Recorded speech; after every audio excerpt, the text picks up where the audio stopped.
Yeah, he was. Colin told me, yeah, it's a matter of time. He saw him, and it was really sad. You know, you could tell he was in bad shape, Right. and then he died the next day, and I was like, this is crazy. People I know now are starting to, like, I kind of knew Mitch Hedberg kind of well too, and I saw him too. He did the Stern Show 2 weeks before he died, Right. and you know, I was on heroin, he was on heroin, and we hugged each other, and I was like, how you doing? And I can remember he looked so bad and he was promoting a gig he was doing at Caroline's. After he died, I felt so guilty that I just didn't handcuff him and take him to a hospital. You know? But I needed the same treatment at that point. I was just out of my mind. And his death affected me, but not as much because I didn't know him as well as Greg. But after I heard that he officially died, like, he's just not, you know, you can remember sitting with him at that table at the Comedy Cellar, talking to him, and you just go, it's like the whole idea of death started to freak me out more than it ever did. Like, even when my father died, because I was younger, I dealt with it more. I dealt with it in a better way. But I was like, yeah, this guy's just not, he's not in Milwaukee working. That's not how he's gone. He's gone. Right. He's nowhere right now. And he had a wife and family, and I don't know, it just made me want to stick around. It really did. Really? Yeah, it really made me want to say, like the people who know me, my friends, if I'm ever gone, they're going to be going through this too. And you know, it's just selfish. Yeah. You know, being an addict is such a self-centered thing. That's what you learn. Yeah. And I went to a detox, and this place called Sunrise in Sterling, New Jersey. That was great. And then they recommended this place in South Florida called Ambrosia, and I was going to go for 2 weeks. That's what I committed to. And I ended up staying for 3 months. And I feel like a new person. I've never felt this good in my life. Never. Mentally, physically. I mean, I could still use a few sit-ups at this point, but I went down there. I have the first tan I've ever had since the late 1970s. I have right now, and I'm very proud of it. I've seen you tan before, but that didn't mean you were healthy. It just meant you were hanging at the shore doing drugs. Right. You do have a shore house already. I know. I forgot about that. This stuff again, like remembering. Like, there's entire cities I've been to that I don't remember being there. Like, recently someone said, hey, I met you once in Portland, Oregon. And I said, I've been to Portland, Oregon? They go, yeah, you didn't know. I swear to God, I didn't know I was ever in Portland, Oregon. And he started explaining to me, like, yeah, we talked there. And I was like, really? Another guy told me once that he had breakfast with me. He had breakfast with me at an airport in Pittsburgh. And I go, that's totally possible, man, but I don't remember doing that. He goes, you don't remember we talked about this? And I'm like, no, I'm sorry.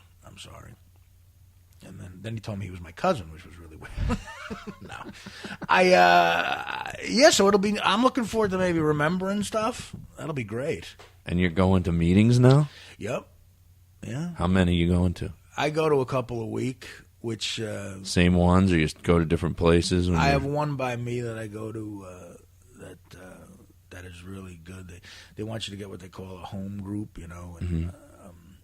I haven't been able to do that yet, but I get a lot out of like AA meetings now, which I never did. And I actually thought when you called me, we haven't spoken a year and a half, I guess, or maybe we haven't spoken a year, but I haven't seen you in a year and a half. Right. After about 6 months, after everything, you called me on the phone and apologized because we were supposed to do a gig.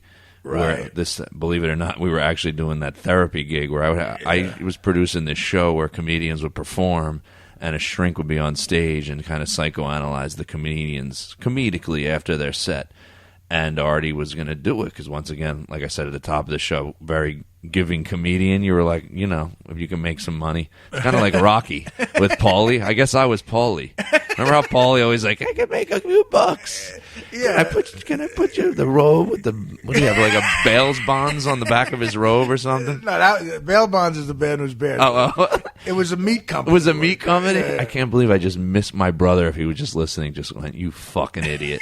How do you misquote Rocky, the movie you don't ever shut up about? It's funny. Me and you were like Paulie and Rocky, only physically we're the direct opposites. Yeah, true. I'm like Paul. I thought I wanted to get Burt Young, Paulie, on my podcast. That would be great. But I went and watched some stuff. You think you sound tired on the mic? Go watch Burt Young get interviewed. He's not exactly like, Mario Cantone, is he? Oh, he sounds like he boxed. He's like, hey, thanks a lot. Thanks. He thinks one-word answers are great. Holy shit. Yeah, DePaulo always says to me, you always sound like you just woke up. That's because I always did just wake up. Yeah. I was just in a fetal position before I was doing it. Well, my ADD kicked in. I know you were talking about, we were talking about like if people were listening and how it, could help them with their addiction. So you hear about Greg Giraldo, it hits home with you, and it's your idea to go to this place in South Florida. Is your mother, or your sister? I know they're very involved. They must be. By the way, they must be ecstatic right now because I know as your friend, it's just you get so excited when it's like, oh, Artie's back, and he's actually you're really here, right? Not even just alive. Like there's just a difference. Yeah. And I don't know I remember when we were on Howard together, it got talked about a little bit, and you might have taken it the wrong way, but that's kind of just all I meant. Is when you're here sometimes, and it's like, and there's a difference. It's weird. It's like you could be laughing and you're here, but there's other times where I'm like, oh, he's actually like looking at me and we're having a conversation. Yeah. I know on Howard you half slammed me about. Yeah. Well, I mean, but you were right. Everybody's got a point with that shit. Well, that's when I know you're really like in a recovery state versus like, oh, he's sober for a week. It's like there's a difference, and if you've been around addicts and all that kind of stuff, my father-in-law and his wife are both recovered addicts, and right. You have to obsess on something else positive. He obsesses on golf and meetings. I mean, right. He runs the meetings now. That's unbelievable. Yeah, you get guys in there who they look disheveled, and all of a sudden, like they're running the meeting, right? And that's impressive.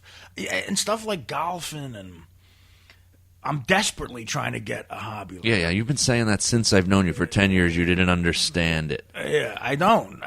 I've golfed 4 times in my life, and every single time I've ended up by the 4th hole, I've ended up drunk, shirtless, and throwing the ball.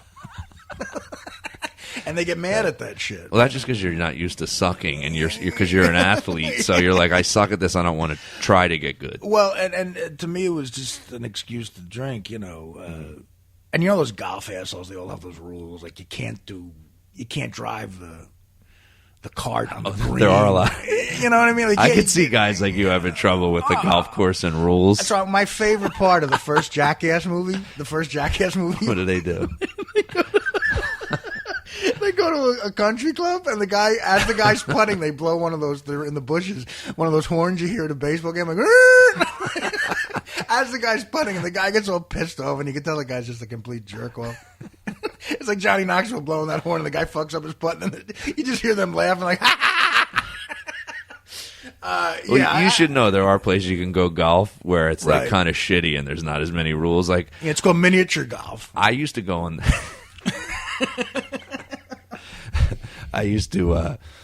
My friend who I grew up with used to get upset that like all the guys we grew up with, we don't hang anymore. Like once you get in your 40s and you have a wife or whatever, you have your careers, you stop hanging with those guys.